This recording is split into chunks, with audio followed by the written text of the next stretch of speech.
પ્રવીણ, આજે તમારો ઓફિસે રજા છે ને, તો પછી હાલો ને મારી ભેગા. મારે બજારમાં થોડી ખરીદી કરવા જાવી છે. કેમ? શોપિંગ કરવું લાગે છે તારે? અરે મારે મારી માટે શોપિંગ નથી કરવું. આ ઘરની ઘર વખરી થોડી ખૂટી ગઈ છે, તો હારવાર લેતા આવી. હા તો કાંઈ વાંધો નહીં, તું તૈયાર થઈ જા, પછી આપણે નીકળીએ. વાંધો નહીં. પિયુષભાઈ, હું થાય છે ભાઈ પિયુષ? પિયુષ? પિયુષભાઈ! પિયુષ? હું થાય છે ભાઈ?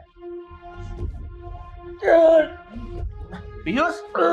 શું થાય છે ભાઈ તને? ભાઈ, હા પ્રવીણભાઈ, મારા કાકાના દીકરાએ મને દગો કરીને ઝેર આપી દીધું છે. શું? તને ઝેર પાઈ દીધું? મારો ભાઈ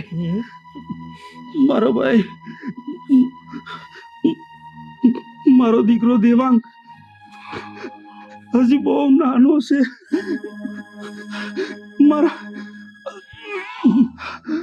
મારા ગયા પછી એનું આગળ પાછળ કોઈ નથી. મને વચન આપ, તું એને તારો દીકરો બનાવીને સાચવી લેજે. હા ભાઈ પિયુષ, હું વચન આપું છું, તારા દીકરાનું મારા સગા દીકરાને જેમ પાડીશ. અરે મારા દોસ્ત, તને કાંઈ નહીં થાય. તું હાલ હું તને હોસ્પિટલ લઈ જાવ. હાલ. ના, મારે હોસ્પિટલ નથી જવું. તું મને ખાલી વચન આપ, મારા દીકરાને તારો દીકરો બનાવીને રાખીશ. વચન આપ. હા મારા ભાઈ, હું તને વચન આપું છું, હું તારા દીકરાને મારા સગા દીકરાને જેમ પાડીશ અને એનો ઉછેર કરીશ. મારા ભાઈ, હું એનો ઉછેર કરીશ.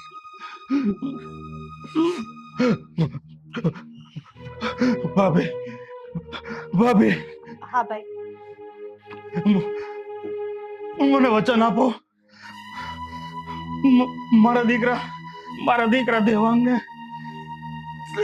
તમે તમારા પેટના દીકરાની જેમ જ સાચવશો. હા ભાઈ, હા પિયુષભાઈ, હું તમને વચન આપું છું કે હું તમારા દીકરાને મારા પેટના દીકરા કરતા પણ વધારે સાચવીશ. પિયુષભાઈ, પિયુષભાઈ, પિયુષ! પિયુષભાઈ!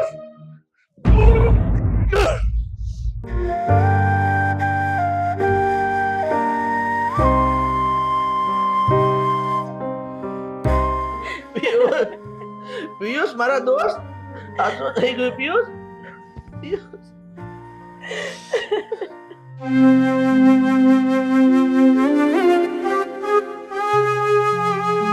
લ્યો આ તમારી ચા.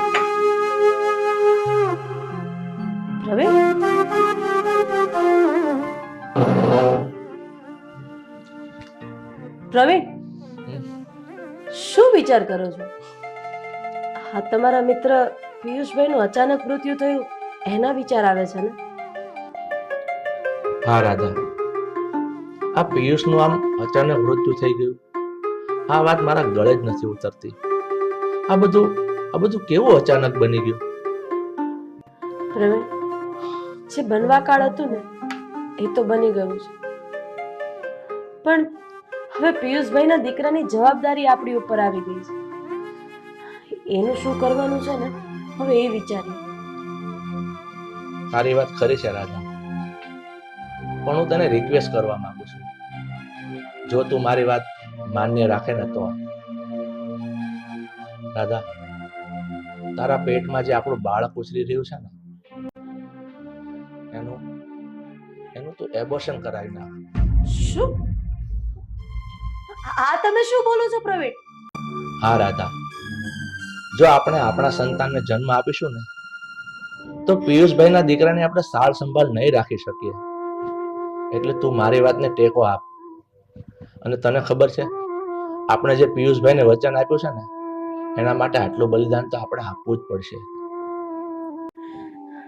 ઠીક છે પ્રવીણ, તમે તમારા મિત્રને જે વચન આપ્યું છે ને એ નિભાવવા માટે તમે જે નિર્ણય લીધો છે એની સાથે હું સહમત છું.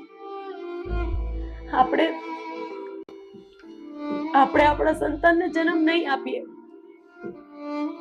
હું પિયુષભાઈના દીકરાને પેટના દીકરાની જેમ ઉછેરીશ.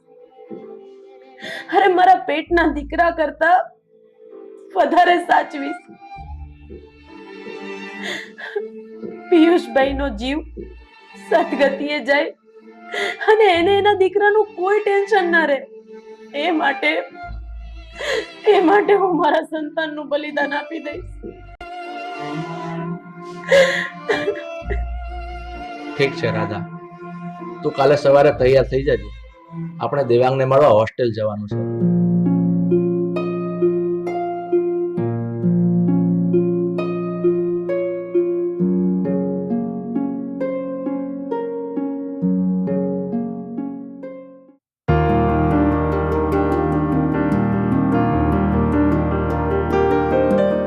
અરે આ હજી તમે કપડાં બદલ્યા નથી.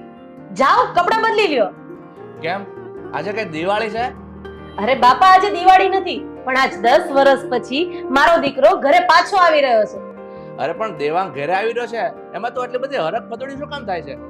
હરખાવ જ ને. આજે 10 વર્ષ પછી મારો દીકરો મારા ઘરે પાછો આવશે, એનો હરખ ન હોય? અરે રાધા, હું તો મજાક કરું છું. આ દીકરો ઘરે આવે એટલે હરખ તો થાય જ ને.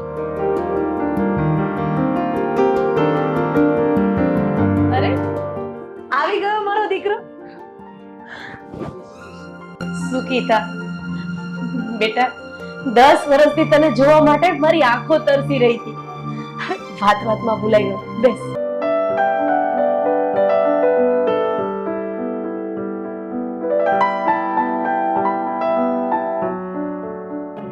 હા, તમારી વાત એકદમ સાચી છે.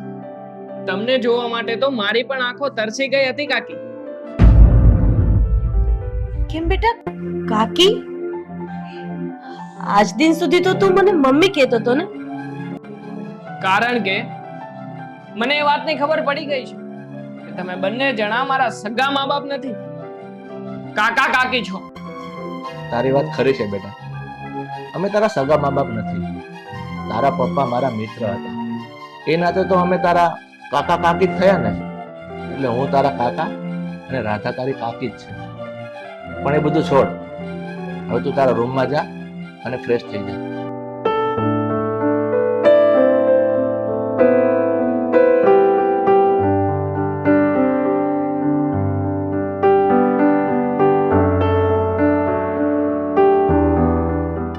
રાધા, તું દેવાંગની વાતનો ખોટો ન લગાડ.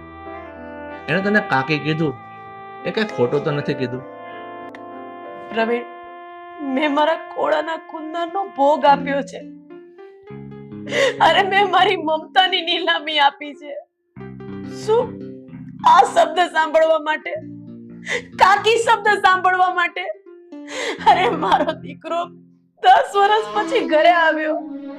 મારા કાન માં સાંભળવા માટે તરસતા હતા, અને કાકી. રાધા, આ બલિદાન ક્યારે પરિણામની આશા રાખીને નથી અપાતું.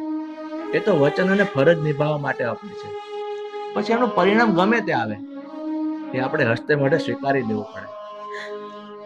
એટલે તો આવા બધા વિચાર છોડ. દેવાંગ ભલે ને આપણો પાલક દીકરો રહ્યો, પણ છે તો આપણો જ દીકરો ને.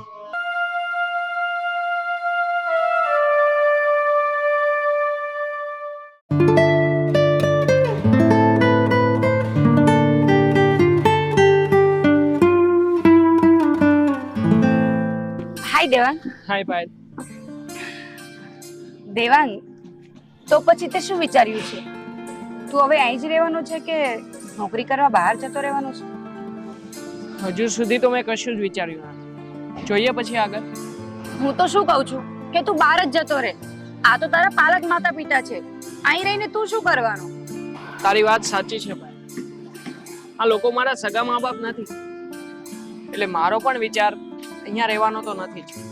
દેવાંગ, તારા પપ્પાની ડેથ થઈ ગઈ એ પહેલા એ તને આ લોકોને સોંપતા ગયા હતા, તો પછી તારા પપ્પાની માલ મિલકતનું શું થયું? એટલે તું કહેવા શું માંગે છે? એટલે એમ કે તારા પપ્પા જ્યારે મૃત્યુ પામ્યા ત્યારે એમની પાસે ઘર-બાર માલ મિલકત તો હશે જ ને, એનું શું થયું? હા યાર, હા તો મેં વિચાર્યું જ નથી કે મારા પપ્પાની મિલકતનું શું થયું હશે. દેવાંગ, મને લાગે છે કે આ લોકોએ તારા પપ્પાની બધી માલ મિલકત હડપી લીધી છે. પાયલ, આ વાતનો તો મને વિચાર જ આવ્યો નથી. વાત તો તારી સાચી છે. મારે આ બધી જ હકીકત જાણવી તો પડશે. ઘરે જઈને હું આ બધી જ હકીકત જાણી લઈશ. જોઈએ છે. એ તો ઘરે જઈને બધું જાણી લેજે. ચાલ ને ત્યારે ક્યાંક ફરવા જઈએ આપણે. ચાલ જઈએ.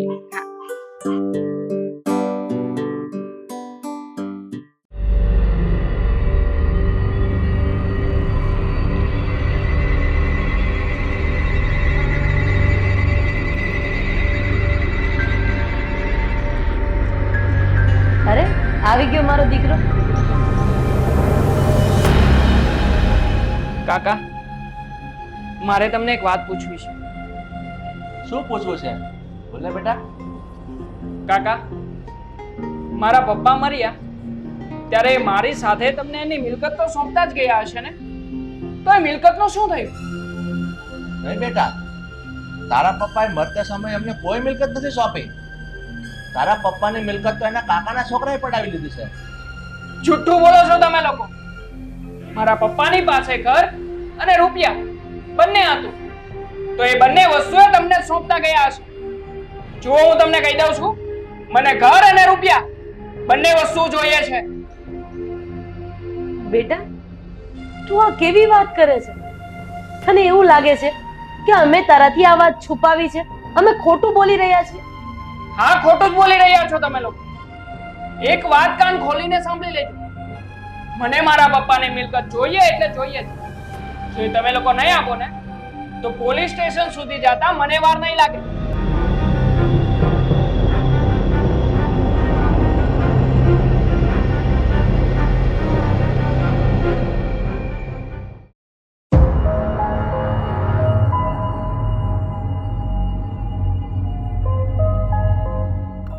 રાધા, આ આપણા મકાનના દસ્તાવેજની ફાઇલ છે. આ મકાન મેં દેવાંગના નામે કરી દીધું છે. જો એમ નહીં કરું ને તો દેવાંગને એવું જ થશે કે એના બાપની મિલકત આપણે પચાવી લીધી છે.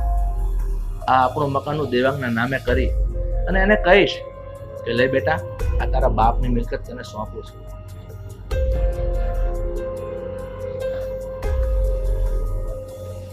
કાકા, શું કર્યું મારા પપ્પાની મિલકતનું? લે બેટા, આ તારા પપ્પાની મિલકત હું તને સોંપું છું.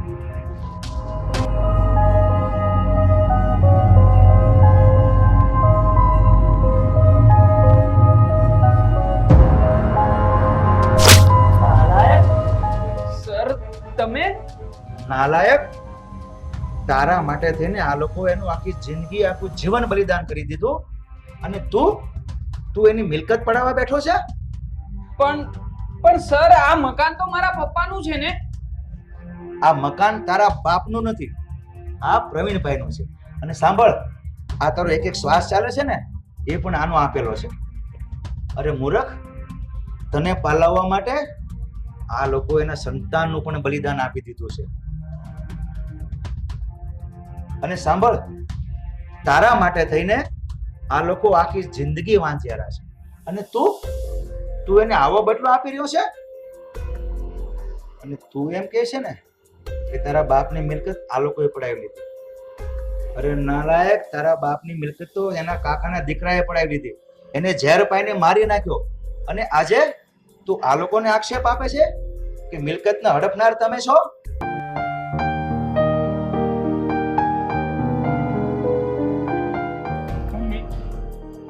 પપ્પા, મને માફ કરી દો. મારાથી બહુ મોટી ભૂલ થઈ ગઈ છે. હું તમને બંનેને ક્યારેય ઓળખી જ ન શક્યો. સાચું કહું ને તો સમજી જ ન શક્યો. મમ્મી, તમે મારી માટે થઈને આટલું કર્યું ને મેં તમને માત્ર ને માત્ર અબજસ જ આપ્યો છે. બસ બેટા, આવું ન બોલ. તારા પપ્પાને અમે જે વચન આપ્યું હતું ને, એ વચન પાડવામાં અમે તો ક્યાંય કચાશ નથી રાખી. પણ હા, તને સમજાવવામાં અમારાથી ક્યાંક ને ક્યાંક કચાશ રહી ગઈ છે. બેટા, તારે મારી માફી ન માંગવાની હોય. અરે તારી માટે થઈને મેં મારા પેટના સંતાનનું બલિદાન આપ્યું છે, અને એ પછી મેં મારો સગા દીકરા કરતા પણ વિશેષ તને સાચવ્યો છે. જે થયું એ ભૂલી જા બેટા. આજથી આપણે એક નવી શરૂઆત કરીએ.